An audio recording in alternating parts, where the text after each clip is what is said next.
you're talking about momentum. You're talking about when the momentum turns against you and there's bleeding and it tends to continue. Looking at a chart of Tesla right now, Kevin. Because when you talk about momentum stock, that's a momentum stock right there. Not usually called a meme stock, right? But it has some meme-ish characteristics.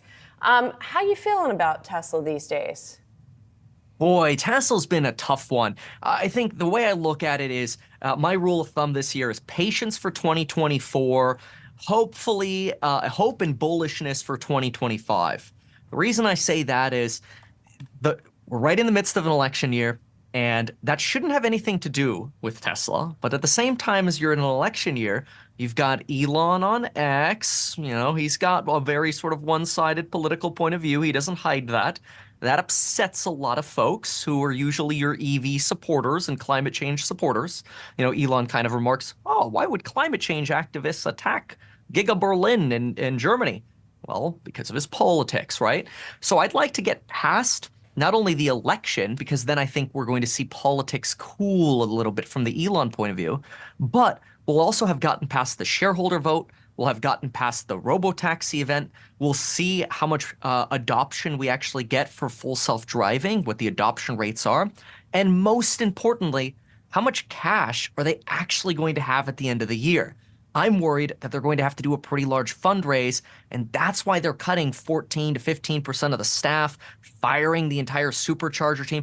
It feels rash, but I think it's because they have to, running a little low on cash. So hope for 2025, but patience for 2024 is my take. We can always count on Tesla for headlines and interesting events, but there's actually one Tesla event that's a bit overlooked right now, even though it could change the company entirely.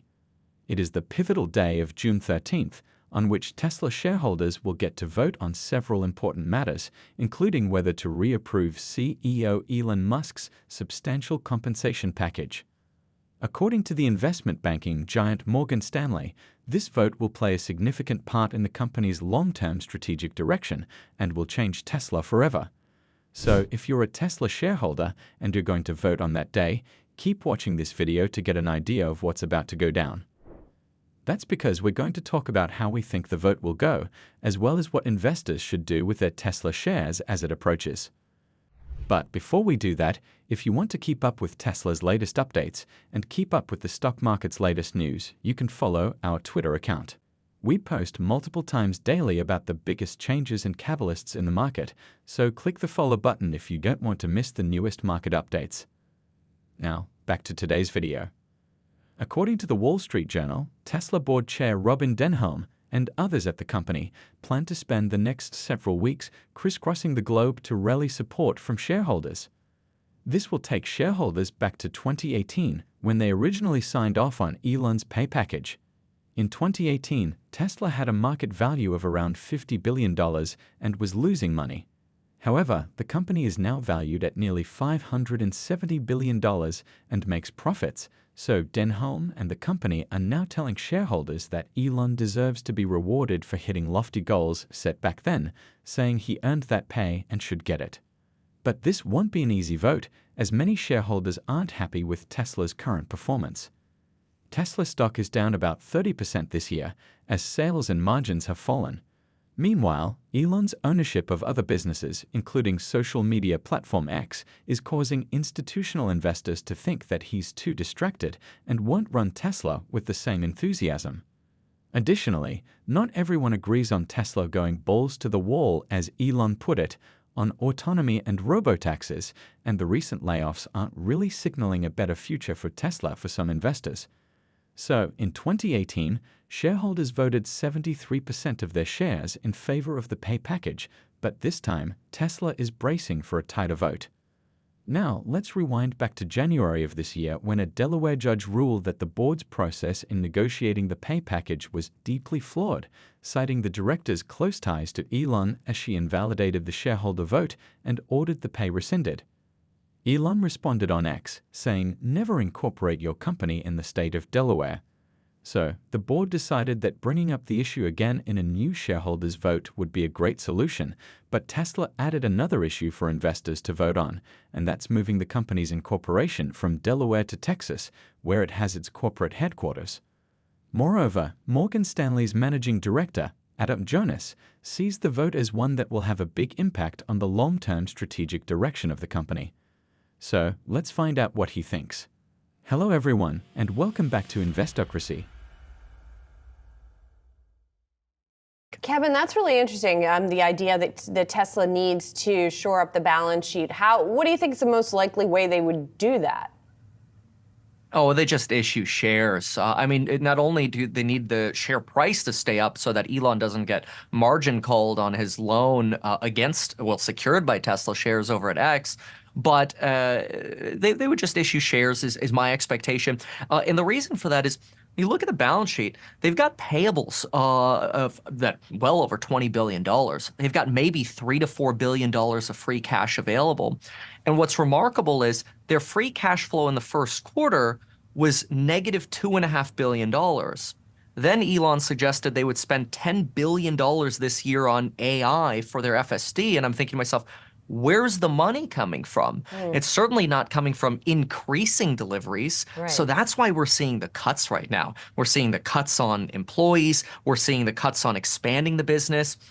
For example, two big things that I really enjoyed about Tesla years ago was the idea that we were going to build custom batteries, the 4680s. Now, those are really just a hedge. That's a word they use. They only use them for the Cybertruck. Right. The Dojo software infrastructure they were building out, the server infrastructure, that's a, quote, long shot per Elon Musk. These were things that were really, really great and full of hope a couple of years ago that are now hedges and long shots. And I think, again, it's because they have to. They don't have the money to keep throwing into these. If they did, AI, Elon's AI play, would have hired Tesla to do a server stack build out. Tesla could pay for that if they had the extra cash, and they would get the contract as opposed to Oracle. So I think there's definitely a massive cash problem, and that's why I'm just saying patience this year. But I do love the company, I love the people, I love the cars, and full self-driving is amazing. So it pains me to say that.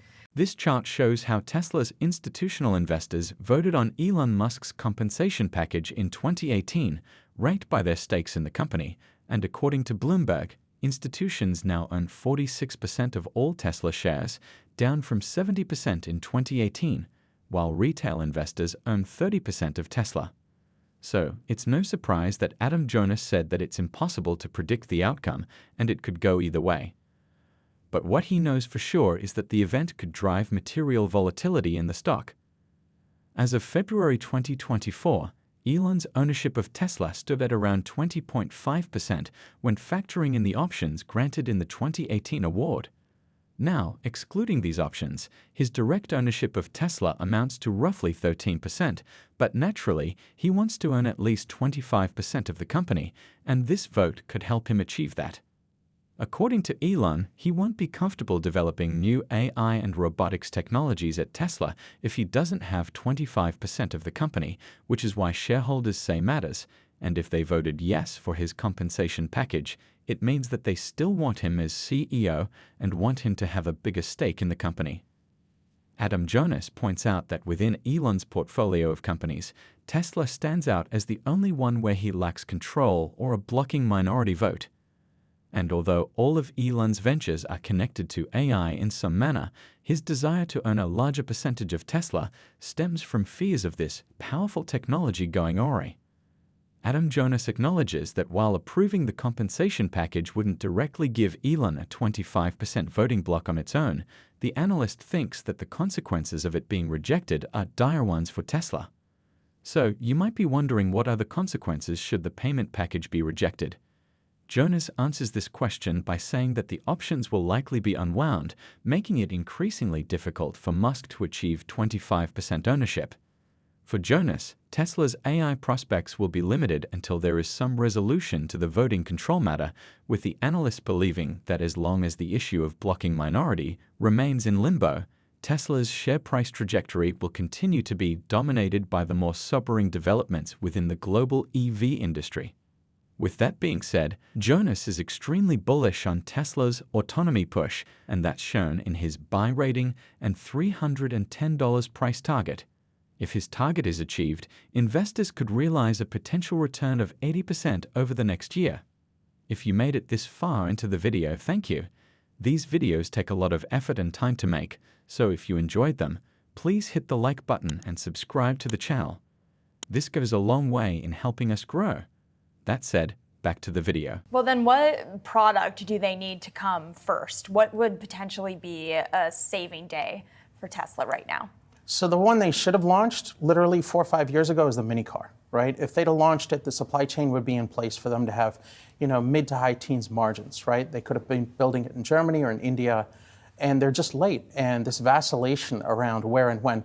Obviously, Tesla decided that Texas is not the location. That makes sense, right? Texas is not where you want to build a small car that's really best sold in Europe. You want to build it in Europe, or you want to build it into another market like in India that will supply in.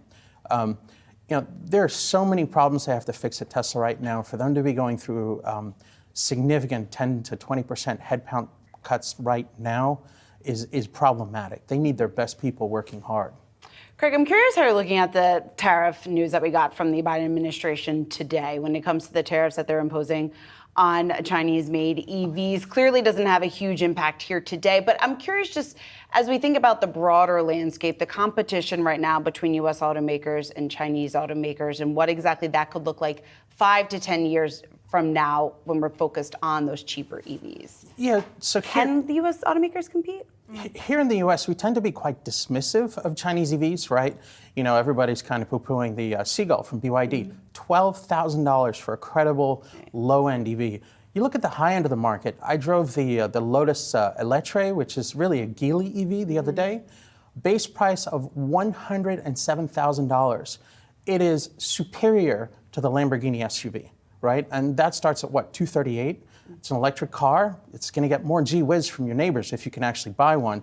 Okay, 100% tariff, that's a lot. Puts it more in the price range. Prices out of the, most of the people in the market. But the Chinese are credible, so it does protect the market where Biden is strategically trying to drive industry growth, where he's trying to drive transformation, probably the right thing for the economy. But it's noise for the sector right now. The Chinese are not selling it in any major way. Tesla needs to focus on being a car company and selling great cars and diversifying their lineup. The uncertainty behind Elon's compensation package is one of the main reasons why Tesla stock has been experiencing some volatility. But it's hard not to be bullish on the company's long-term vision of fully autonomous vehicles. Most recently, Elon confirmed on X that FSD version 12.5 will be out next month, saying that it'll be a major improvement to version 12.4, which was already amazing and got praise from Adam Jonas, saying that it was the reason why Morgan Stanley is bullish on the company. And it's not just Morgan Stanley who's bullish on Tesla, but Vanguard as well, as it was revealed that Vanguard bought 3.8 million Tesla shares last month, which shows that even institutional investors recommend buying the dip on Tesla stock. To sum up, the upcoming shareholder vote on Elon Musk's controversial 2018 compensation package has high stakes for the future direction of Tesla. And according to Morgan Stanley, while some investors know about it, the event is still super overlooked. With that being said, Jonas believes that the resolution of the voting control issue is needed for Tesla to fully capitalize on AI opportunities. And while he maintains a bullish view on Tesla, Jonas acknowledges Tesla's growth prospects face challenges until Musk's ownership goals are achieved. So, all eyes will be on shareholders in the coming weeks as they weigh the merits of Musk's accomplishments against present complications in deciding the fate of his pay package. So, what will it be for you? Are you voting yes or no? Why? And what are your expectations for Tesla's future? Let us know your thoughts in the comment section, and don't forget to tell us what your valuation for Tesla is. If you would like to know more about the latest updates about companies like Tesla, then go ahead and click on the next video on your screen.